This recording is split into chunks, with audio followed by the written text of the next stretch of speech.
Bismillahirrahmanirrahim. Assalamualaikum warahmatullahi wabarakatuh. Innal hamdalillah nahmaduhu wa nasta'inuhu wa nastaghfiruh wa na'udzu billahi min syururi anfusina wa min sayyiati a'malina. May yahdihillahu fala mudhillalah wa may yudlil fala hadiyalah. Asyhadu an la ilaha illallah wahdahu la syarikalah wa asyhadu anna Muhammadan 'abduhu wa rasuluh. Qala Allah Ta'ala ya ayyuhalladzina amanu taqullaha haqqa tuqatih wa la tamutunna illa wa antum muslimun. Amma ba'du, fa inna asdaqal hadithi kitabullah wa khairal huda huda Muhammadin sallallahu alaihi wasallam wa syarral umuri muhdatsatuha fa inna kulla muhdatsatin bid'ah wa kulla bid'atin dhalalah wa kulla dhalalatin finnar. Alhamdulillah, kembali kita bisa melaksanakan melanjutkan kajian kita, yakni kitab Al-Adabul Mufrad karya Al-Imam Al-Bukhari rahimahullah. Yang mana kitab ini adalah suatu kitab yang berisi hadis-hadis yang berkaitan dengan adab atau etika yang diajarkan di dalam agama kita ini. Di kesempatan ini jemaah sekalian, kita akan membahas bab yang ke-73 ya. Di kesempatan ini kita akan membahas bab yang ke-73, babun fadlu man ya'ulu yatiman. Bab keutamaan orang yang menanggung anak yatim ya. Bab pembahasan tentang keutamaan menanggung anak yatim.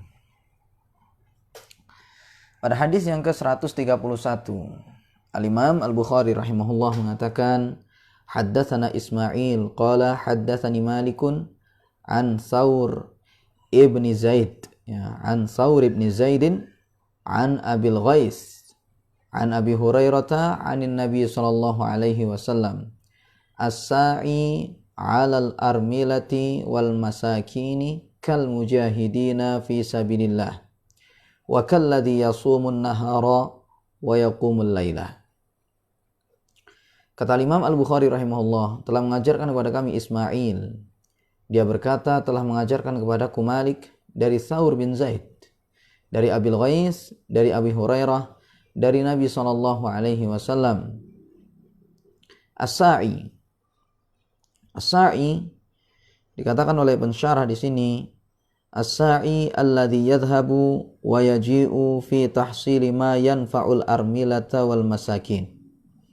As-sa'i maksudnya adalah orang yang berusaha untuk memenuhi atau berusaha untuk memberikan manfaat ya, berusaha untuk memperoleh apapun yang memberikan manfaat kepada armilah dan miskin ya. Diingat bahwasanya as-sa'i itu adalah orang yang berusaha, yadhhab wa yaji, maksudnya adalah orang yang pergi dan orang yang datang, fi tahsili ma yanfa'ul armilata wal masakin, untuk memperoleh apa yang memberikan manfaat kepada armilah dan masakin ya, miskin ya, orang miskin. Jadi intinya adalah memenuhi kebutuhannya. Orang yang memenuhi kebutuhan, atau bahasa lainnya menghidupi ya. Kemudian al-armilah, orang yang berusaha memenuhi kebutuhan atau menghidupi armilah. Armilah yaitu adalah orang yang mata anha zaujuha, yakni orang yang suaminya itu meninggal dunia ya, suaminya meninggal dunia.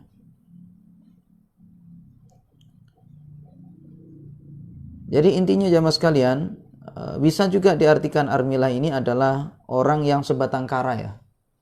Armilah itu ya, atau armalah ya, armalah yaitu adalah orang yang sebatang kara. Wal masakin, dan orang miskin. Orang miskin di sini jam'u miskin. Al masakin itu adalah jam'u miskinin wa huwallazi la syai'a lahu wa qila huwallazi lahu ba'du syai'in. Jadi orang miskin itu adalah orang yang tidak memiliki apa-apa, tidak memiliki sesuatu pun, atau orang yang memiliki sesuatu namun tidak sepenuhnya. Artinya dia tidak bisa memenuhi kebutuhan seluruhnya. Ya, dia tidak bisa memenuhi kebutuhan pokoknya seluruhnya. Nah, ini adalah orang miskin. Ya, dia bisa memenuhi kebutuhannya, tetapi tidak semuanya. Ya, kebutuhan pokoknya terpenuhi, tapi tidak semuanya. Nah, ini adalah orang miskin. Nah, dalam hadis ini jamaah sekalian, Nabi SAW mengatakan, as-sa'i 'alal armalati wal masakini kal mujahidina fi sabilillah wa kalladhi yasumun nahara wa yaqumul laila. Kata Nabi SAW, orang yang berupaya memenuhi kebutuhan wanita yang sebatang kara, termasuk juga di sana janda, ya, dan orang miskin. Ya, dan orang-orang miskin itu seperti orang-orang yang berjihad di jalan Allah, dan seperti orang yang berpuasa di waktu siang dan sholat di waktu malam. Ya, yaqumul lail, ini melakukan qiyamul lail. Jadi ingat kata Nabi SAW, orang yang berupaya memenuhi kebutuhan janda atau orang yang sebatang kara, ya, orang yang ditinggal oleh suaminya. Ya, orang yang ditinggal oleh suaminya atau pergi, suaminya hilang, atau misalnya meninggal dunia suaminya itu. Nah, intinya dia adalah orang yang sebatang kara, ya. Orang yang menghidupi dan berupaya memenuhi kebutuhan janda atau wanita yang sebatang kara dan orang miskin. Dia seperti orang yang berjihad di jalan Allah, dan seperti orang yang berpuasa di waktu siang dan melakukan qiyamul lail, menghidupkan malam dengan ibadah. Jadi ini menunjukkan betapa besarnya pahala yang disebutkan dalam hadis ini. Kalau Imam Bukhari rahimahullah di situ menyebutkan tentang keutamaan orang yang menanggung anak yatim. Sedangkan dalam hadis ini tidak disebutkan anak yatim, tetapi masuk di dalamnya anak yatim. Karena anak yatim itu adalah orang yang membutuhkan uluran tangan tentunya, ya, karena mereka adalah juga orang yang sebatang kara karena ditinggal mati juga, ya. Atau anak yatim itu adalah anak yang ditinggal mati oleh bapaknya, dan ulama menambahkan sedangkan dia masih belum balik. Jadi itu adalah anak yatim. Anak yatim itu adalah seorang anak yang masih belum balik, ya, dan ditinggal mati oleh bapaknya, ya, oleh ayahnya.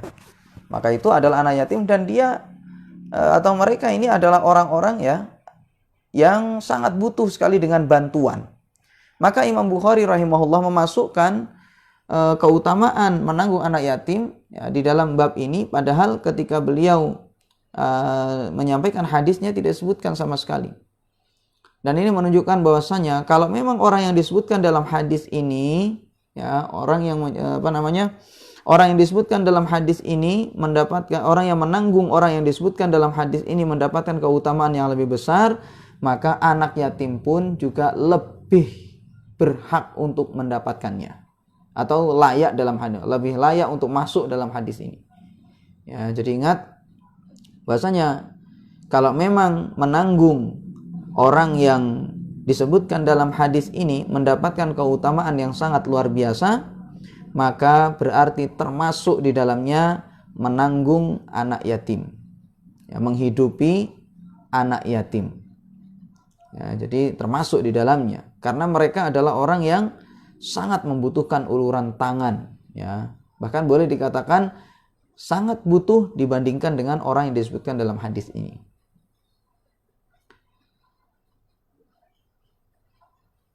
Nah, keutamaannya jemaah sekalian, keutamaannya dalam hadis ini, yakni bagi orang yang menghidupi janda, wanita yang sebatang kara, dan orang miskin, itu yang pertama di sini adalah seperti orang yang jihad di jalan Allah.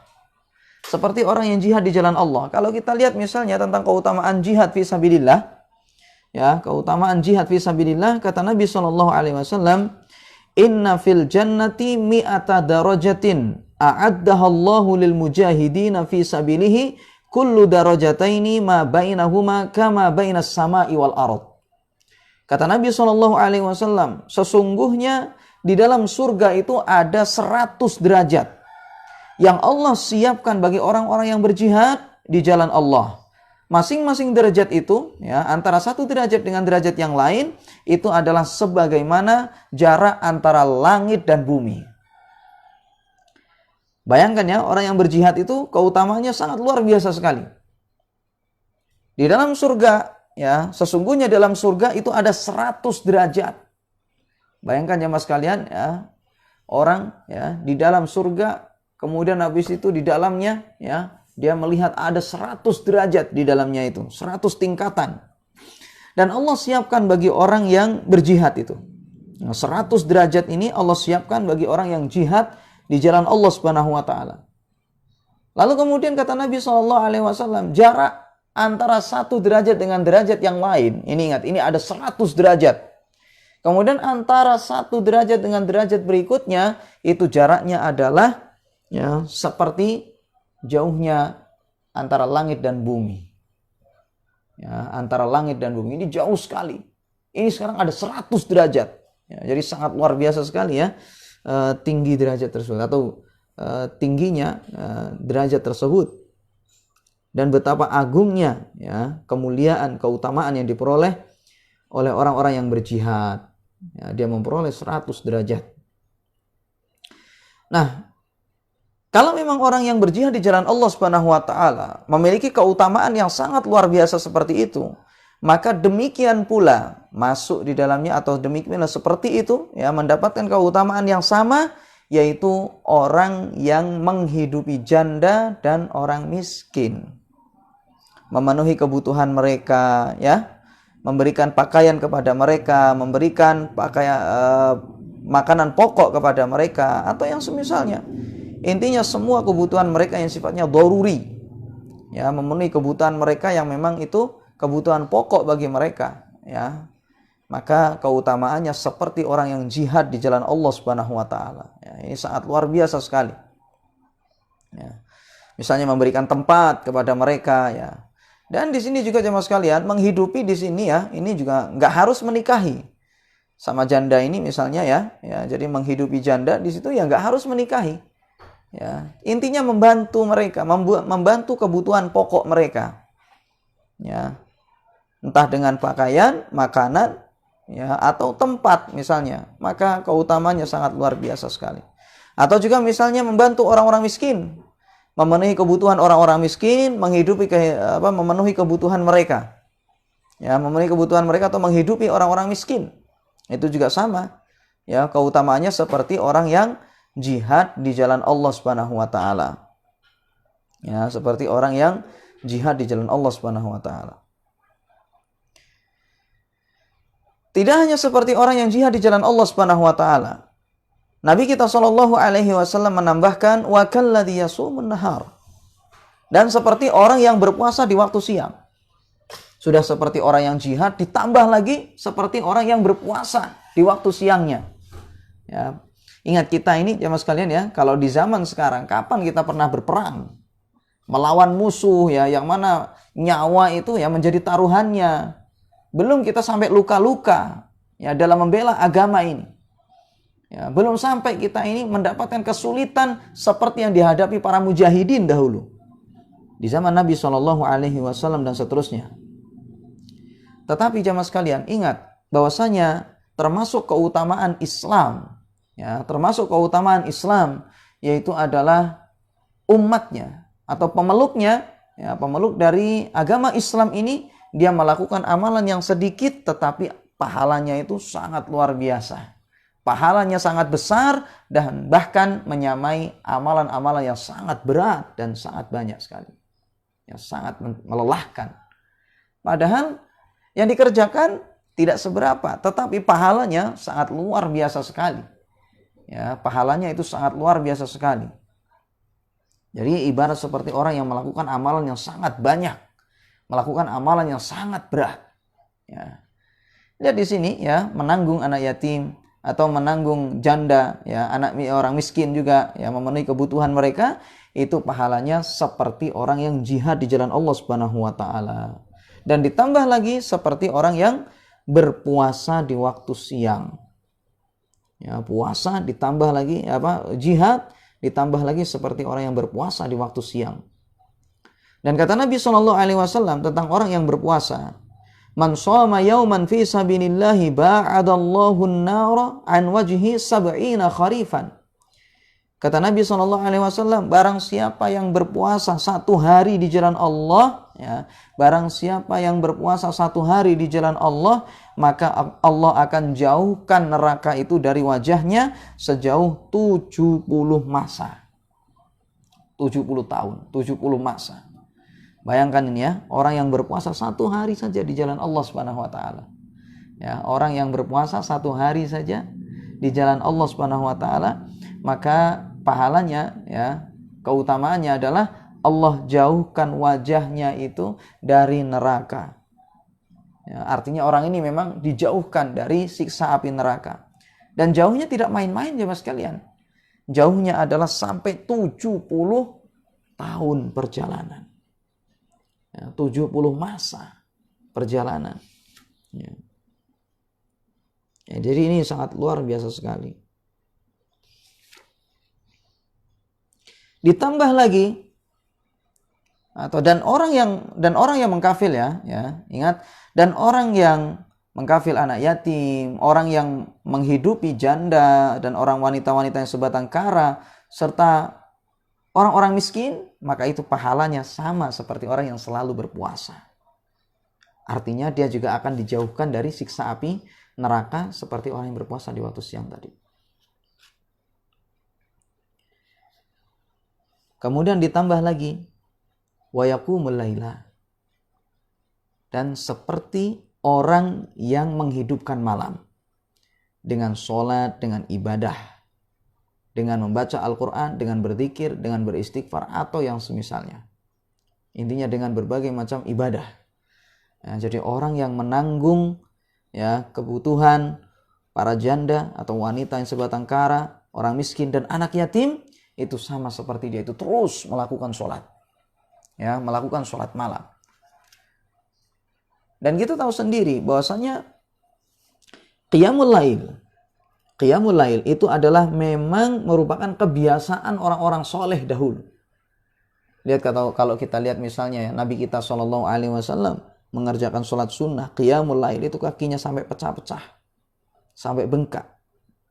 Kemudian juga kita lihat para sahabat, yang mana mereka ini ya, ketika sholat ya, dia itu membaca surah Al-Kahfi.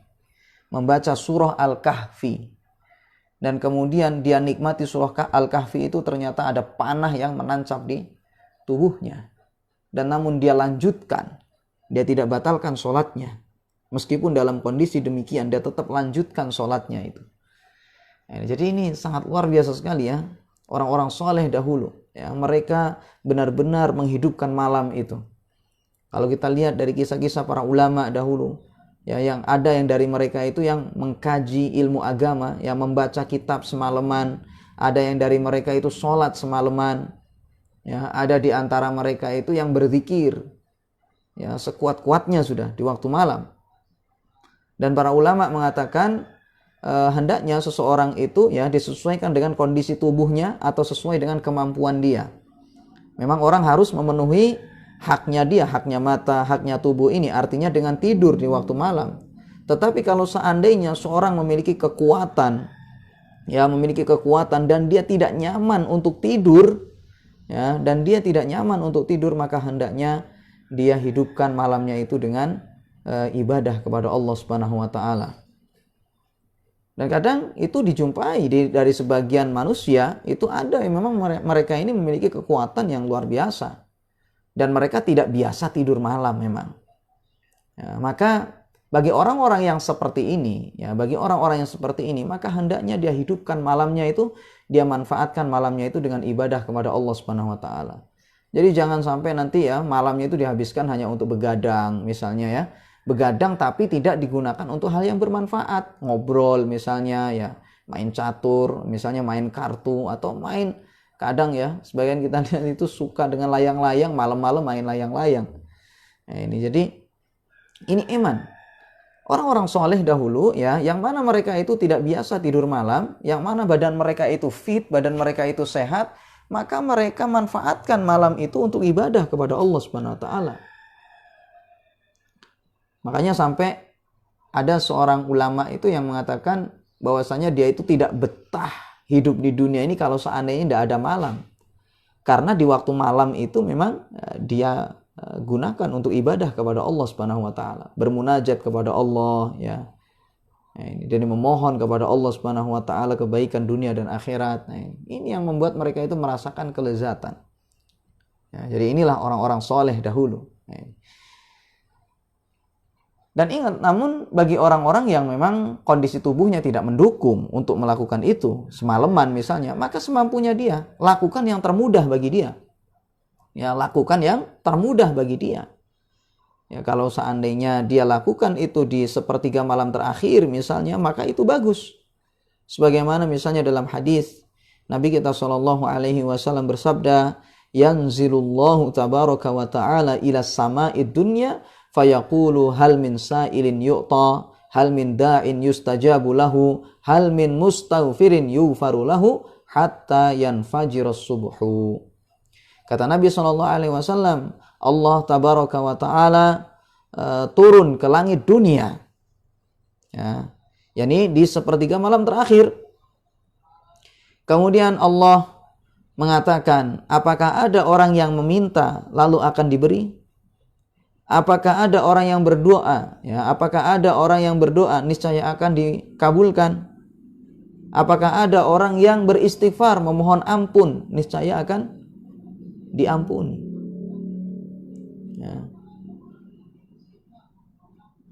Hatta yanfajir as-subhu, dan itu terjadi ya, keutamaan ini akan ada atau Allah itu akan turun di langit dunia ya, itu sampai terbit subuh. Ya, sampai terbit waktu atau masuk waktu subuh, ini terbit fajar subuh. Nah, jadi inilah jemaah sekalian ya, keutamaan yang sangat luar biasa bagi orang yang menghidupkan malam. Ya, Allah Subhanahu wa taala turun di sepertiga malam terakhir. Ya, dan Allah menunggu. Ya, dan Allah Subhanahu wa taala pada saat itu menanyakan ya Afan. Jadi Allah Subhanahu wa taala menanyakan pada saat itu ya, apakah ada orang yang meminta? Ya, maka Allah akan kasih. Kalau seandainya ada orang yang meminta pada saat itu, maka Allah akan kasih. Kalau seandainya ada orang yang berdoa, maka Allah akan kabulkan. Kalau seandainya ada orang yang meminta ampun kepada Allah, niscaya Allah akan ampuni dosa-dosanya. Inilah keutamaan qiyamul lail yang sangat luar biasa sekali. Dan qiyamul lail itu banyak sekali caranya seperti yang disebutkan tadi. Intinya melakukan ibadah yang mudah bagi seseorang, seperti misalnya sholat, membaca Al-Quran, berdoa, istighfar, tasbih, tahmid, ya, dan seterusnya. Dari berbagai macam amal soleh yang dilakukan di waktu malam. Dan tentunya dia apabila melakukan itu, ya, Allah akan beri keutamaan yang sangat luar biasa, karena memang Allah Subhanahu wa taala sampai mengatakan dalam hadis tadi ya, ketika Allah turun di langit dunia di sepertiga malam terakhir, apakah ada orang yang memohon? Ya, kalau ada maka akan dikabulkan oleh Allah. Apakah ada orang yang berdoa? Kalau ada, niscaya Allah akan kabulkan doanya. Apakah ada orang yang memohon ampun? Kalau ada, maka Allah akan mengampuni dosanya. Nah, inilah keutamaan qiyamul lail ya, menghidupkan malam dengan ibadah kepada Allah Subhanahu wa taala. Nah, di dalam hadis tadi itu tentunya orang yang menanggung kebutuhan armalah, janda dan orang yang wanita yang sebatang kara, atau orang miskin atau anak yatim, maka dia mendapatkan keutamaan yang sama seperti orang yang menghidupkan malam. Ingat jemaah sekalian, bahwasanya ibadah manusia ini dibagi-bagi jemaah. Ya, ibadah manusia ini Allah kasih ya. Allah kasih manusia ini kekuatan untuk ibadah itu berbeda-beda. Ada sebagian orang diberi kemampuan oleh Allah Subhanahu wa taala untuk berjihad. Namun kadang untuk ibadah-ibadah yang lain dia lemah. Ada sebagian orang yang memang dia itu diberi kekuatan oleh Allah Subhanahu wa taala untuk sholat. Kuat untuk melakukan sholat malam, tetapi lemah untuk berpuasa. Ada sebagian orang yang sebaliknya. Artinya dia diberi kekuatan oleh Allah Subhanahu wa taala untuk berpuasa, tetapi dia tidak memiliki kemampuan untuk melakukan sholat malam. Kalau malam berat bagi dia untuk menghidupkannya. Tapi di waktu siangnya dia sangat kuat untuk berpuasa. Jadi di sini Allah Subhanahu wa taala membagi-bagi ibadah manusia itu berbeda-beda. Ya. Namun orang yang menanggung kebutuhan anak yatim atau yang seperti dalam hadis yaitu adalah armalah, para janda dan wanita sebatang kara atau orang miskin, maka mereka akan mendapatkan keutamaan ini semuanya. Keutamaan orang yang berjihad, keutamaan orang yang berpuasa di waktu siang, dan keutamaan orang yang mengerjakan sholat malam. Bayangkan, 3 ibadah ini digabung langsung keutamaannya untuk orang yang menanggung anak yatim atau orang yang janda, ya, wanita sebatang kara, dan orang miskin. Ya, luar biasa sekali. Subhanallah.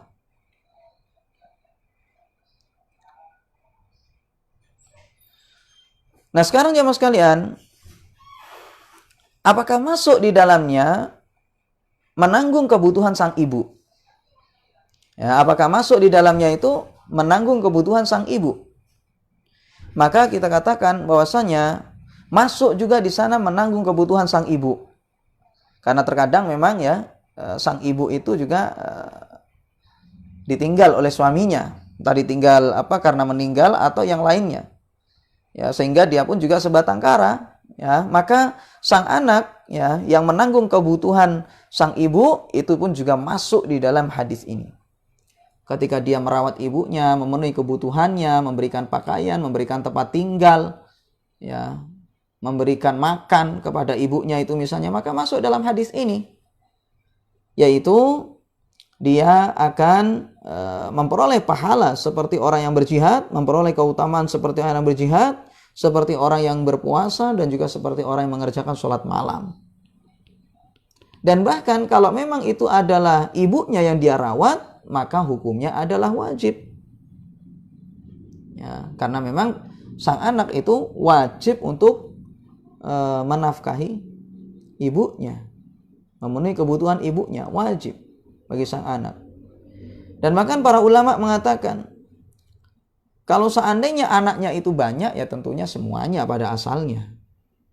Ya, kalau seandainya anaknya itu banyak, ya maka ya semuanya menafkahi ibunya itu, ngurus ibunya ya.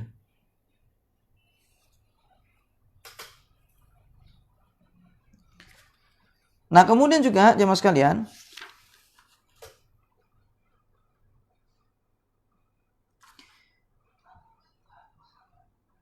ya ini masuk juga di situ seorang yang merawat saudarinya. Karena terkadang ya ada seorang punya kakak misalnya atau punya adik ya yang perempuan, kemudian ditinggal oleh suaminya sehingga dia pun juga sebatang kara. Maka masuk di sini memperoleh keutamaan tadi itu. Seperti orang yang berjihad, ya kalau seandainya dia merawatnya dengan baik, memenuhi semua kebutuhannya, ya maka dia sama seperti orang yang disebutkan dalam hadis. Dia mendapatkan keutamaan seperti orang yang berjihad, ya seperti orang yang puasa di waktu siang, dan seperti orang yang mengerjakan sholat di waktu malam, qiyamul lail. Dan juga masuk di dalamnya misalnya putri. Ya, putrinya dia kadang seorang punya putri, kemudian habis itu menikah, kemudian suaminya pergi entah kemana, entah atau juga hilang ya suaminya misalnya, atau misalnya meninggal, masuk juga di situ. Ya, ketika dia rawat itu misalnya, maka masuk di dalamnya. Ya, memperoleh keutamaan yang sangat luar biasa.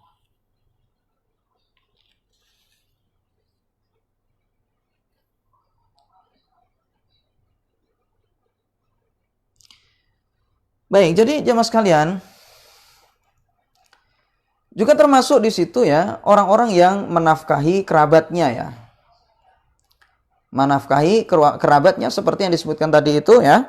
Misalnya saudari atau mungkin ya putri juga ya, putrinya dia misalnya yang ditinggal oleh suaminya dari kerabat-kerabatnya itu ya, maka dia mendapatkan keutamaan yang sangat luar biasa seperti ini. Jadi ingat, kalau merawat ibu maka itu tentunya hukumnya adalah wajib. Kemudian juga para ulama katakan merawat semua orang yang ke atas. Jadi misalnya nenek ya, kakek misalnya ya, ke atas itu misalnya, intinya itu wajib. Jadi hukumnya itu merawat nenek, kakek atau misalnya ke atas ya, maka itu hukumnya adalah wajib bagi sang anak menafkahi dan menanggung semua kebutuhannya yang pokok. Kemudian ke bawah misalnya itu pun juga wajib. Ya, ke bawah misalnya anak, kemudian cucu seterusnya itu pun juga wajib ya. Baik, kita bacakan di sini misalnya penjelasan Syekh Muhammad bin Shalih Al-Utsaimin tentang masalah menafkahi ini jamaah ya.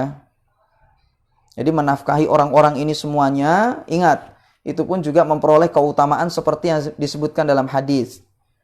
Namun apakah wajib? Demikian. Kalau ingat ya, kalau menafkahi istri itu jelas jamaah ya, memang hukumnya adalah wajib.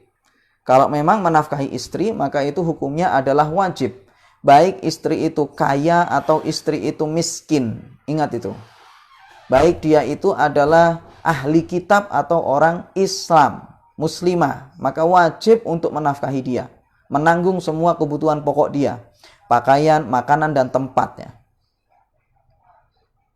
Dan bahkan kalau seandainya istrinya itu kaya misalnya, maka harta yang dia miliki suami tidak berhak untuk mengambilnya kecuali dengan izin istrinya. Jadi misalnya ya, dan suami tetap wajib untuk menafkahi istrinya meskipun kaya. Kadang ya, kalau kita lihat misalnya kadang ya di zaman sekarang ini istri malah lebih kaya kadang daripada suami. Karena misalnya dia adalah seorang yang pekerja, misalnya kayak PNS ya, pegawai negeri misalnya, sedangkan suaminya mungkin ya pekerja biasa. Maka pada saat itu, meskipun istrinya itu kaya, banyak hartanya misalnya, maka suami tetap wajib untuk menafkahi istrinya. Kalau seandainya istri ini nuntut untuk mengambil haknya dia, hak nafkahnya dia, maka wajib bagi suami untuk memenuhinya. Kecuali, jamaah sekalian, kalau seandainya memang mereka itu sudah kesepakatan. Ya, kalau seandainya memang mereka ini kesepakatan, ya bersepakat misalnya, tidak ada masalah. Ya, kalau seandainya mereka sudah bersepakat bahwasanya nanti misal ya sang istri ngomong, "Mas, dalam masalah nafkah nanti saya yang nanggung. Ya, urusan nafkah beres, saya yang nanggung." Ya sudah. Berarti si istri ini sudah merelakan haknya pada saat itu. Tapi kalau seandainya tidak ada perjanjian seperti itu, maka kembali pada hukum asalnya, yaitu suami wajib untuk menafkahi istri. Ya.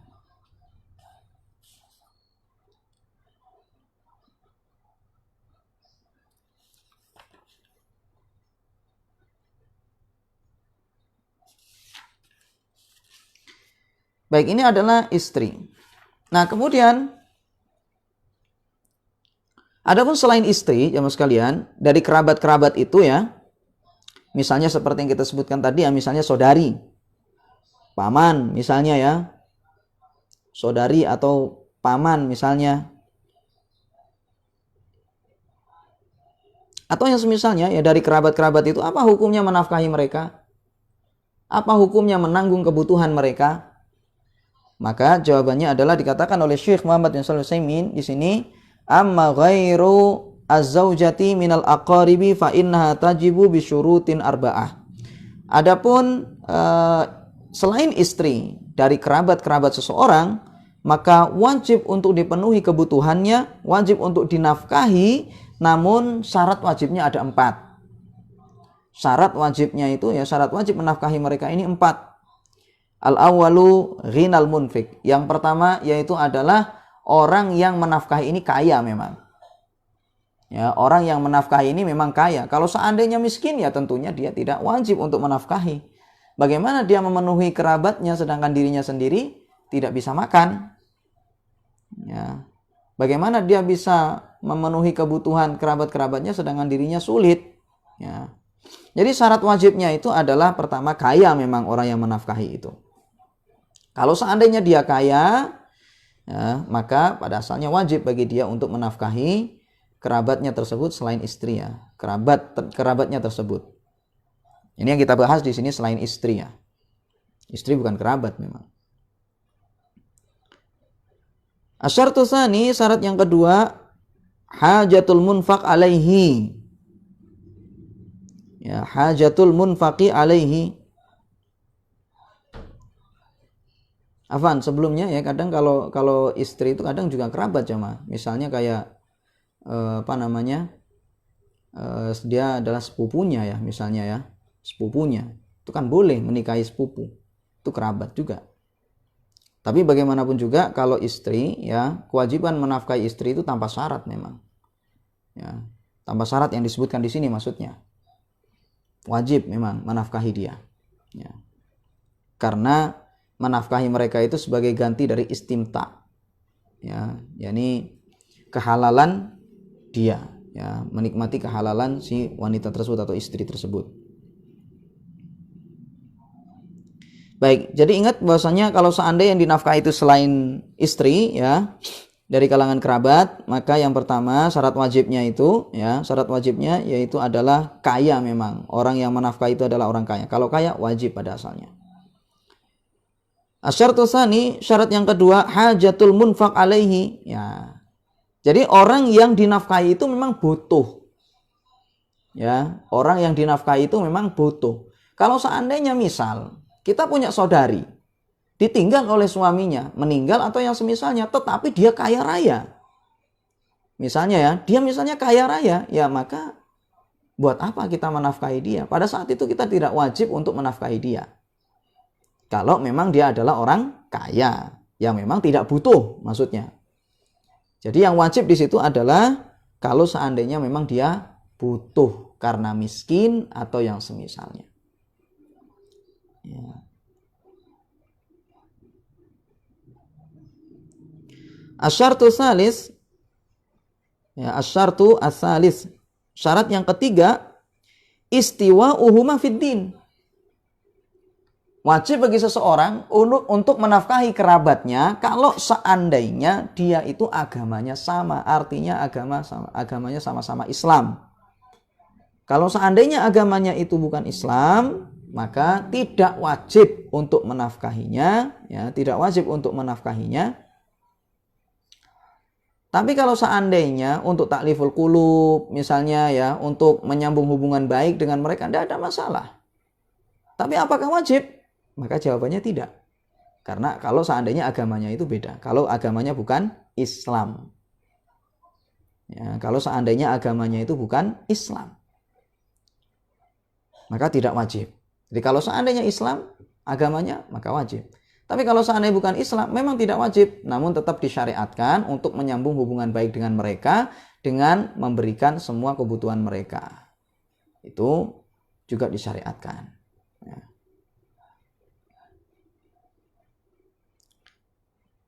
Kemudian syarat yang keempat, yaitu adalah orang yang menafkahi ini adalah memang ahli waris. Ya, dia adalah ahli waris dari orang yang dia nafkahi. Artinya kalau seandainya bukan ahli waris, maka dia tidak wajib untuk menafkahi. Meskipun kerabat ya. Kadang-kadang kerabat itu ya apa? Terkadang kerabat itu ya bukan ahli waris kadang. Apa? Terkadang ya seorang itu meskipun punya kerabat tetapi dia bukan ahli warisnya. Gitu, kadang. Ya, makanya di sini dikatakan oleh Syekh Muhammad bin Shalih Al-Utsaimin, syarat wajib menafkahi kerabat yang disebutkan tadi yaitu adalah kaunul munfiq warisan liman yunfiq alaihi. Yaitu adalah orang yang menafkahi itu adalah ahli waris bagi orang yang dia nafkahi tersebut. Bifardin au ta'sib, baik dengan hitungan farad dalam ilmu waris ya atau secara taksib asobah ya.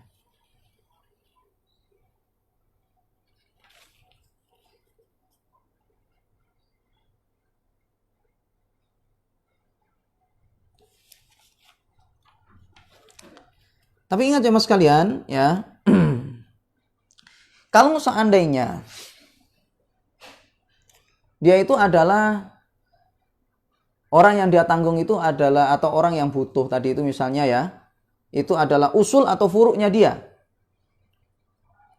Yang dia nafkahi itu, yang memang dia adalah orang yang butuh ini, ya, yaitu adalah usul atau furuknya dia. Usul itu adalah kerabat ke atas, dalam artian misalnya ibu atau nenek atau ke atas ya, itu namanya usul. Furuk ke bawah, anak, cucu dan seterusnya, cicit ya.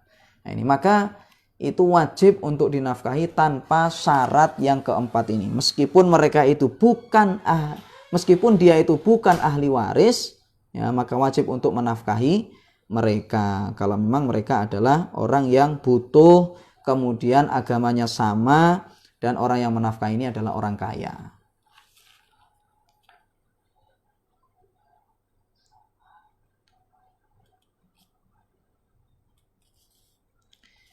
Baik, jadi jamaah sekalian juga, kalau seandainya orang tua punya banyak anak, ya, orang tua banyak anak, mas'alatun dikatakan di sini.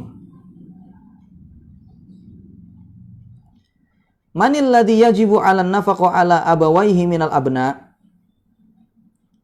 Siapakah orang yang wajib untuk menafkahi kedua orang tuanya dari anak-anaknya tersebut? Al-jawabu kullul abna. Jawabnya adalah semua anak. Pada asalnya semua anak itu wajib untuk menafkahi orang tuanya.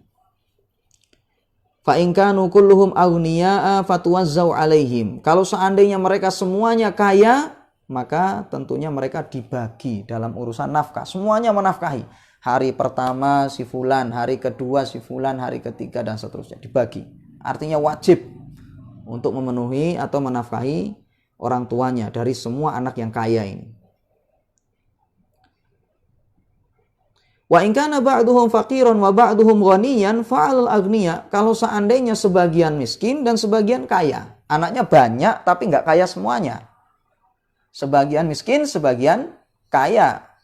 Fa'al aghniyai, maka yang wajib untuk menafkahi dan menanggung kebutuhan mereka yaitu adalah yang kaya saja. Yang wajib adalah yang kaya.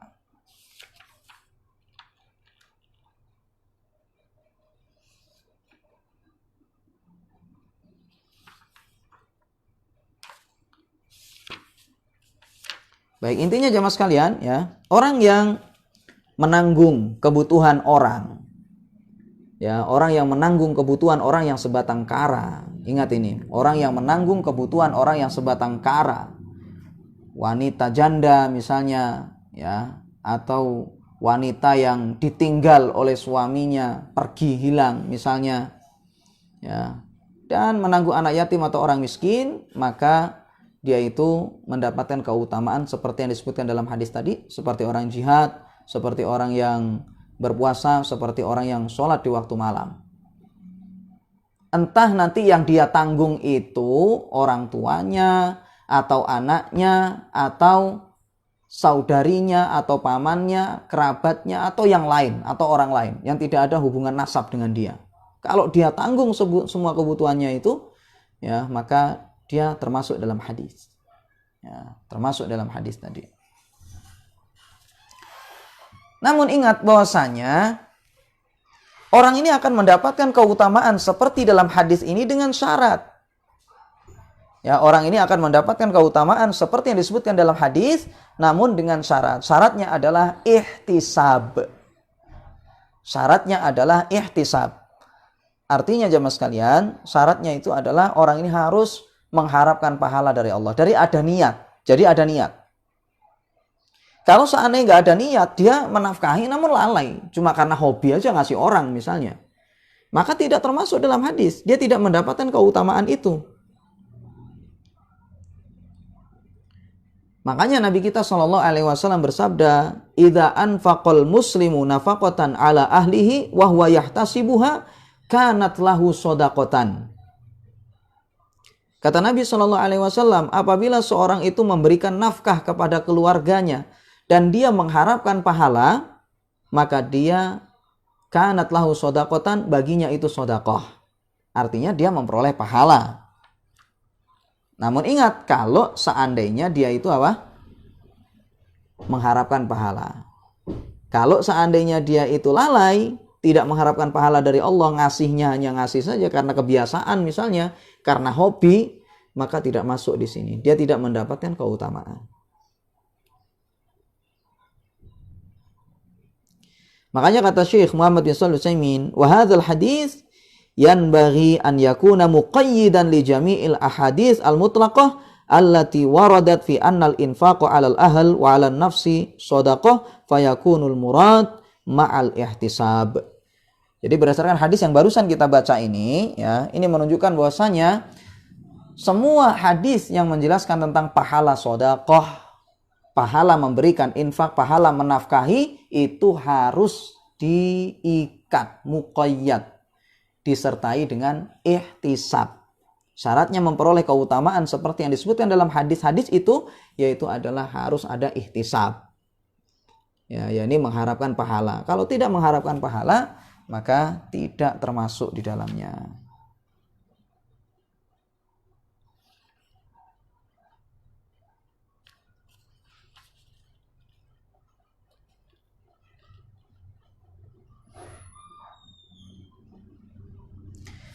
Nah, sekarang kemudian jemaah sekalian, bagaimana kalau seandainya seseorang itu memenuhi kebutuhan para wanita yang sebatang kara tadi, atau orang miskin misalnya, tapi tidak maksimal.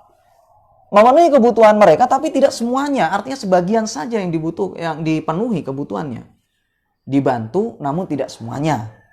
Apakah termasuk dalam hadis yang ini mendapatkan keutamaan seperti orang yang jihad, seperti orang yang sholat malam, seperti orang yang berpuasa?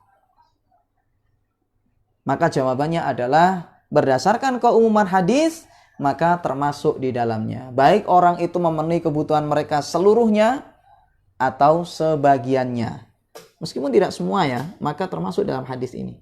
Dia memperoleh pahala dan keutamaan seperti orang yang jihad, seperti orang yang puasa, seperti orang yang sholat malam. Jadi kita ini jamaah sekalian ada suatu kaidah kayak gini jamaah. Ma la yudraku kulluhu fala yutraku julluhu. Sesuatu yang tidak bisa diperoleh secara keseluruhan, jangan ditinggalkan sebagian. Jadi kalau seandainya sebagiannya itu masih bisa untuk diraih, ya lakukan. Jangan seperti sebagian kita ya, kadang karena sudah tidak bisa maksimal, kemudian sekalian tidak gitu ya. Nah, jangan seperti itu. Selama masih bisa dikerjakan, meskipun tidak seluruhnya, ya maka kerjakan. Saddidu wa qaribu. Saddidu wa qaribu. Kerjakan amal itu tepat sasaran, ya. Kalau tidak ya setidaknya mendekatilah. Gitu.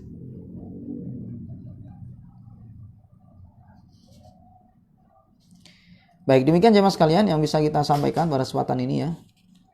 Insyaallah akan kita lanjutkan pada kesempatan berikutnya. Ini bab berikutnya, bab yang berikutnya yaitu bab yang ke-74 insyaallah. Wallahu taala alam. Insyaallah akan kita lanjutkan pada kesempatan berikutnya. Demikian semoga bermanfaat. Wassallallahu ala nabiyina Muhammad wa ala alihi wasallam. Subhanakallahumma wa bihamdika asyhadu an la ilaha illa anta astaghfiruka wa atubu ilaik. Assalamualaikum warahmatullahi wabarakatuh.